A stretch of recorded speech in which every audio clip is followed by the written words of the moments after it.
Welcome back to my YouTube channel. तो आज का जो एपिसोड है वो है स्पेशल बिहार डीएलएड के, और ये सिलेक्शन वाली क्लास है। तो फर्स्ट क्वेश्चन है, और ये जितने भी क्वेश्चन है ये प्रीवियस ईयर का क्वेश्चन है। तो फर्स्ट क्वेश्चन है 51, निम्न में से कौन सा खरपतवार नाशक शाकनाशी है, शाकनाशी नहीं है। तो यहाँ पे पूछा है नाशक खरपतवार नाशक नहीं है।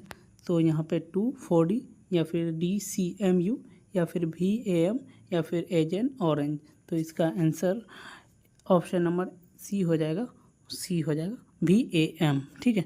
उसके नेक्स्ट क्वेश्चन है ऑक्सीकरण प्रक्रिया में क्या होता है। ऑक्सीकरण जो प्रक्रिया होता है वो क्या होता है। ऑक्सीजन का योग होगा या फिर हाइड्रोजन का योग होगा या दोनों होगा या इनमें से कोई नहीं। तो इसका जो आंसर है वो ऑप्शन नंबर ये हो जाएगा, ऑक्सीजन का योग होता है। ऑक्सीकरण प्रक्रिया में क्या होता है, तो ऑक्सीजन का योग होगा। उसका नेक्स्ट क्वेश्चन है मेडलिफ के तत्वों के वर्गीकरण संबंधी में कौन सा कथन सही है। तो मेडलिफ की आवर्त सारणी परमाणु संख्या पर आधारित थी। यह आवर्त सारणी में 8 आवर्त और 7 वर्ग थे, या फिर ए और बी दोनों, या सी दिया है मेडलिफ आवर्त सारणी अकीय गैसों की खोज होने पर उन्हें समायोजित किया जा सका था। तो इसका जो आंसर होगा वो ऑप्शन नंबर डी हो जाएगा। उसके नेक्स्ट क्वेश्चन है बोर के अनुसार नाभिक के चारों ओर स्थित इलेक्ट्रॉन की कक्षा होती है तो वृत्ताकार होती है या फिर दीर्घ वृत्ताकार या अंडाकार या फिर वर्गाकार। तो इसका आंसर होगा ऑप्शन नंबर ए हो जाएगा, वृत्ताकार होगा।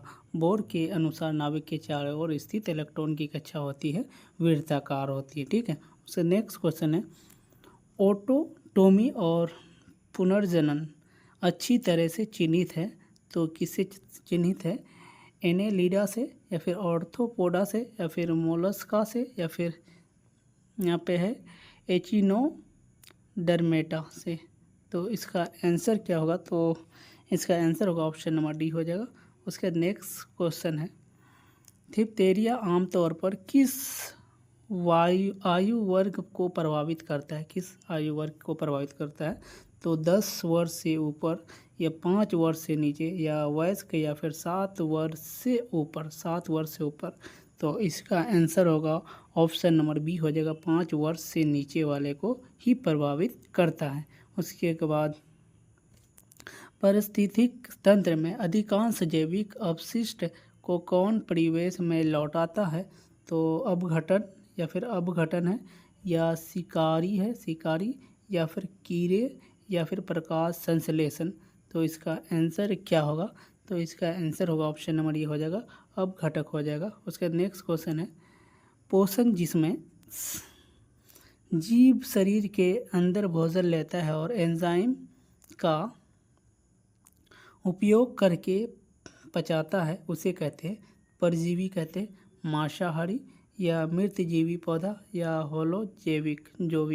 तो इसका आंसर हो जाएगा ऑप्शन नंबर डी हो जाएगा, होलोजोइक हो जाएगा ऑप्शन नंबर डी। क्योंकि देखो पोषण जिसमें जीव शरीर के अंदर भोजन लेता है और एंजाइम का उपयोग करके पचा लेता है तो होलोजोइक होगा, ऑप्शन नंबर डी हो जाएगा, याद रखना ऑप्शन नंबर डी। उसके बाद नेक्स्ट क्वेश्चन है निम्न में से किसका उपयोग मानव उद्भव के अध्ययन के लिए किया जाता है। तो ऑप्शन नंबर ए है खुदाई या समय डेटिंग या DNA का अनुक्रम का निर्धारण या इनमें से सभी। तो इसका आंसर होगा ऑप्शन नंबर डी हो जाएगा, इनमें से सभी हो जाएगा। उसका नेक्स्ट क्वेश्चन है इनमें से कौन सा ग्राफ किसी वस्तु के विराम अवस्था को दर्शाता है। तो यहाँ पे 2 ऑप्शन दिया है, ठीक है, और 2 ऑप्शन आपको दिखा रहे हैं। देखो यहाँ पे ऑप्शन देख सकते हैं, इसमें जो दिया है ना कौन सा विराम अवस्था को दर्शाता है, तो विराम अवस्था को जो दर्शाता है वो ऑप्शन नंबर डी हो जाएगा। उसके नेक्स्ट क्वेश्चन है इकाई द्रव्यमान की 2 वस्तु एक दूसरे से इकाई दूरी पर अवस्थित है तो उनके बीच लगने वाला आकर्षण बल को कहते हैं गुरुत्वाकर्षण, मतलब गुरुत्व त्वरण कहेंगे, या सार्वत्रिक गुरुत्वाकर्षण नियतांक या ज्यामिति केंद्र या फिर गुरुत्व केंद्र। तो इसका जो आंसर होगा ऑप्शन नंबर बी हो जाएगा, सार्वत्रिक गुरुत्वाकर्षण नियतांक हो जाएगा। उसके बाद नेक्स्ट को आप इसको देख सकते हैं, ये 2 अप्रैल 2024 का फर्स्ट शिफ्ट वाला क्वेश्चन है। तो यहाँ पे है, एक वस्तु पानी में तैरता है, कोई वस्तु है जो क्या है पानी में तैरता है पर नारियल तेल में डूब जाते हैं। देखो पानी, एक में मान लो कि पानी है और एक है नारियल तेल, पानी में तैरता है और नारियल तेल में डूब जाता है, तो वस्तु का घनत्व तेल के घनत्व से ज़्यादा है या फिर पानी के घनत्व से कम है, या दोनों सत्य है। उपलब्ध सूचना के आधार पर कुछ कहना संभव नहीं है।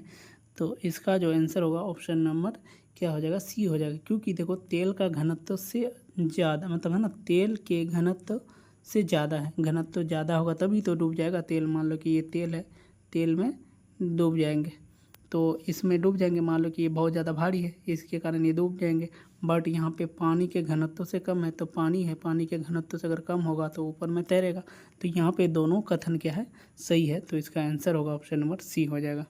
उसके बाद नेक्स्ट क्वेश्चन है, 27 डिग्री पर किसी गैस में ध्वनि का वेग 30 मीटर पर सेकंड है और 127 पर उसी गैस में ध्वनि का वेग होगा तो 60 मीटर प्रति सेकंड, 30 मीटर प्रति सेकंड, या 20 मीटर प्रति सेकंड, या 20√3 मीटर पर सेकंड। तो इसका आंसर क्या होगा, तो इसका जो आंसर होगा वो उसको जैसे ही सॉल्व करोगे ना 20√3 मीटर पर सेकंड हो जाएगा।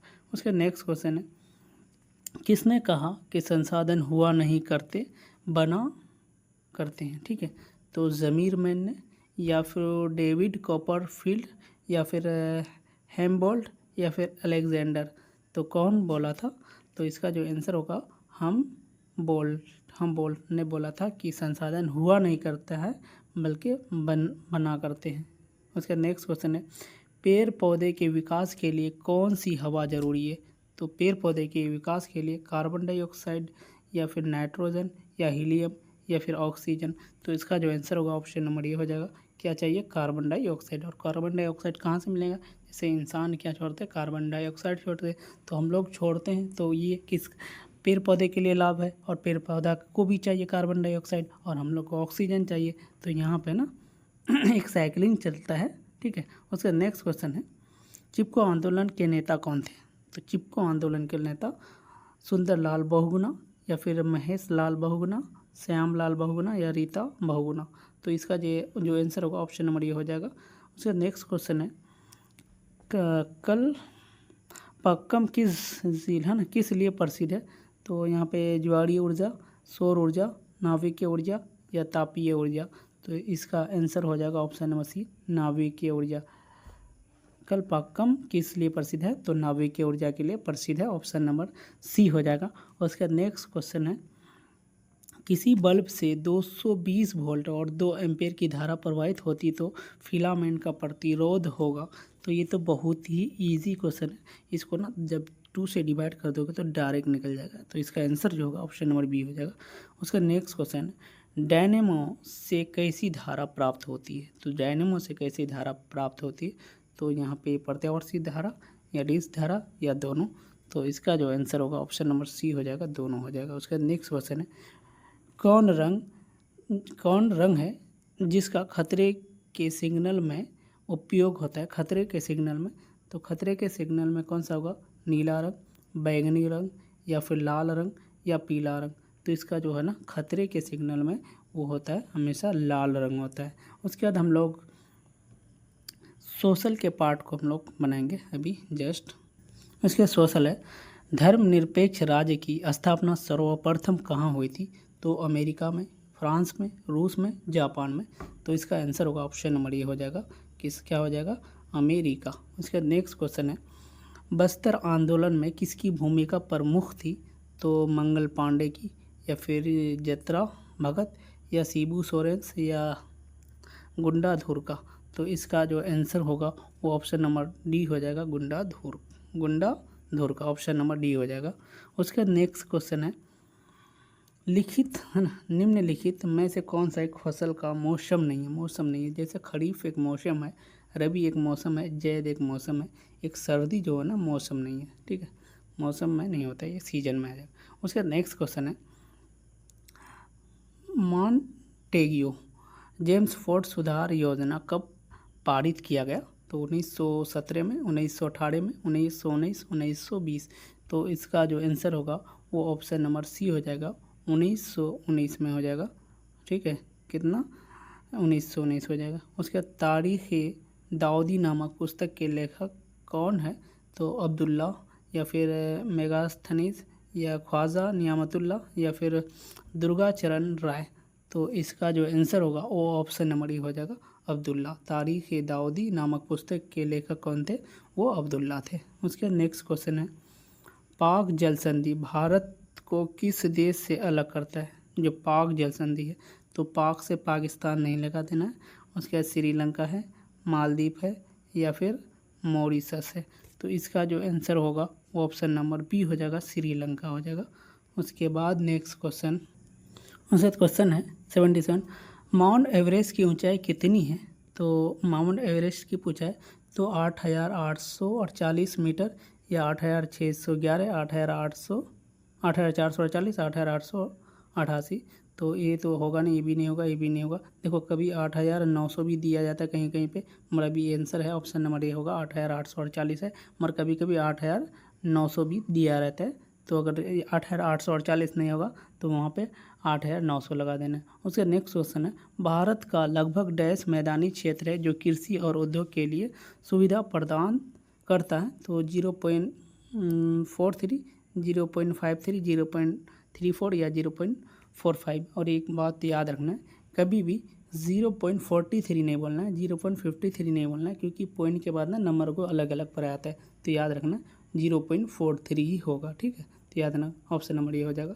उसके नेक्स्ट क्वेश्चन है, ताज़ा पानी मुख्य रूप से सतही अफवाह और भूजल से प्राप्त होता है, जिसे डैश के माध्यम से लगातार नवीनीकृत और रिचार्ज किया जा रहा है? तो सल्फर चक्र से, या फिर रॉक चक्र से, या हाइड्रोलॉजिकल चक्र से, या इनमें से कोई नहीं। तो इसका जो आंसर होगा वो ऑप्शन नंबर क्या हो जाएगा? सी हो जाएगा। उसके बाद नेक्स्ट क्वेश्चन है, वन संरक्षण एवं प्रबंधन की दृष्टि से वनों की वर्गीकृत किया गया है? तो 4 वर्गों में, 3 वर्गों में, 5 वर्गों में, इनमें से कोई नहीं। तो इसका जो आंसर होगा ऑप्शन नंबर ए हो जाएगा, 4 वर्गों में किया जाता है। उसके बाद कौन सा ऊर्जा स्रोत और नवीकरणीय है? तो कौन है? जल है, सौर है, कोयला है, पवन है। तो 81 का जो आंसर होगा ऑप्शन नंबर ओ सी हो जाएगा, कोयला हो जाएगा। सर नेक्स्ट क्वेश्चन है, हुगली औद्योगिक प्रदेश का केंद्र है। हुगली, तो हुगली कहाँ होगा? तो कोलकाता रिसरा में, या कोलकाता कोन्नागिरी में, या फिर कोलकाता मोदीनीपुर, या फिर कोलकाता हावड़ा। तो इसका जो आंसर होगा ऑप्शन नंबर डी हो जाएगा, कोलकाता हावड़ा में हो जाएगा। उसका नेक्स्ट क्वेश्चन है, बिहार राज्य जल विद्युत निगम की स्थापना कब हुई? बिहार राज्य 1975, 1980, 1982, 1990। तो इसका आंसर होगा ऑप्शन नंबर सी हो जाएगा, 1982 में हो जाएगा। क्या होगा? ऑप्शन नंबर सी हो जाएगा, 1982 में। उसके नेक्स्ट क्वेश्चन है, किस देश में ओलंपिक खेल का विरोध नस्ल पर आधारित था? तो फिलीपींस, या मेक्सिको, या फिर रूस, या फिर नीदरलैंड। तो इसका जो आंसर होगा ऑप्शन नंबर बी हो जाएगा।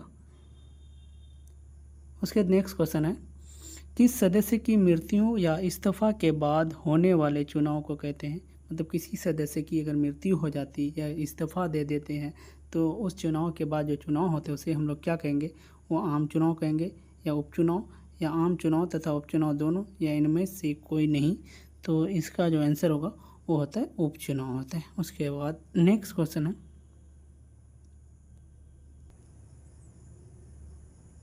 क्वेश्चन दिया है, भारत के राष्ट्रपति जो लोकसभा के अध्यक्ष भी थे, तो ये कौन थे? डॉक्टर राजेंद्र प्रसाद, या मोतीलाल नेहरू, या फ़खरुद्दीन अली अहमद, या नीलम संजीव रेड्डी। तो इसका जो आंसर होगा ऑप्शन नंबर डी हो जाएगा, नीलम संजीव रेड्डी हो जाएगा। और आप लोग कमेंट करके बताइएगा भारत के प्रथम प्रधानमंत्री और प्रथम राष्ट्रपति और भारत के प्रथम महिला प्रधानमंत्री कौन थे और प्रथम राष्ट्रपति कौन थे? ये चारों क्वेश्चन आप लोग कमेंट सेक्शन में बताइएगा। आप लोग जो भी इस वीडियो को देखते हैं तो आप लोग ज़रूर बताइएगा। उसके नेक्स्ट क्वेश्चन है, इनमें से कौन सा मौलिक अधिकारों के उपयोग का उदाहरण नहीं है? मौलिक यहाँ पे दिया है, मौलिक अधिकारों का उपयोग नहीं है। तो बिहार के मज़दूरों का पंजाब के खेतों में काम करने जाना, या ईसाई मशीनों द्वारा मशीनरी स्कूल की श्रृंखला करना, या सरकारी नौकरी में औरत और मर्द को समान वेतन मिलना, या बच्चों द्वारा माँ बाप की संपत्ति विरासत में पाना। तो इसका आंसर होगा ऑप्शन नंबर डी हो जाएगा। उसका नेक्स्ट क्वेश्चन है, नेक्स्ट क्वेश्चन से पहले एक क्वेश्चन और है, माउंट एवरेस्ट में सबसे पहले भारत के कौन चढ़े थे, कौन महिला? तो ये हो जाएगा आप लोग का बछेंद्री पाल, याद रखना। उसके भारत में केंद्र में गैर कांग्रेसी सरकार कब बनी थी? तो 1967, 1977, 1989, 1991। तो इसका जो आंसर होगा ऑप्शन नंबर बी हो जाएगा, 1977 हो जाएगा, याद रखना ऑप्शन नंबर बी। उसका नेक्स्ट क्वेश्चन है, लोकतांत्रिक शासन व्यवस्था के संदर्भ में कौन सा कथन सही है? लोगों के बीच टकराव का अभाव, या आर्थिक समानता का अभाव, या निर्णय लेने में देर परंतु सही निर्णय की संभावना। यहाँ पे ठीक है तो आप लोग उससे भी बता सकते हैं, बट सी है। बट याद रखना है, क्वेश्चन को समझना है, लोकतंत्र शासन व्यवस्था के संदर्भ में कौन सा कथन सही है? तो यहाँ पे है ना, निर्णय लेने में देर हो मगर परंतु सही लेने की संभावना होना चाहिए, सही हो, तभी तो लोकतांत्रिक शासन व्यवस्था रहेगा। उसके नेक्स्ट क्वेश्चन है, इंग्लैंड में विधि का शासन किसकी देन है? तो यहाँ पे है जो है ना डायसी की, याद रखना है, जो इंग्लैंड में विधि शासन की देन है वो डायसी की है। तो गाइज अगर आपको इस PDF को लेना है तो आपको क्या करना है, एक इस नंबर पे आपको व्हाट्सअप कर देना, एकदम फ्री में मिलेगा आपको। वो नंबर देते हैं 74 91 87 24 92, 74 91 87 24 92। आप अगर इसका आपको PDF चाहिए इस DLED एपिसोड का तो आपको मिल जाएंगे।